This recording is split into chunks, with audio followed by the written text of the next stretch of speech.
কাতারে আকাশ মিডিয়া ভবনের উদ্যোগে ইফতার দোয়া মাহফিল ও ইফতার উপহার সামগ্রী বিতরণ ২০২৫ অনুষ্ঠিত হয়েছে। অনুষ্ঠানে প্রধান অতিথি হিসেবে উপস্থিত ছিলেন কাতারে নিযুক্ত বাংলাদেশের মান্যবর রাষ্ট্রদূত মোহাম্মদ নজরুল ইসলাম। অনুষ্ঠানে সভাপতিত্ব করেন সংগঠনের উপদেষ্টা কাজী আরেফুল ইসলাম।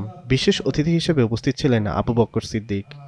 ইফতার উপহার সামগ্রী বিতরণ অনুষ্ঠানে স্বাগত বক্তব্য রাখেন আকাশ মিডিয়া ভবনের পরিচালক এম আকাশ।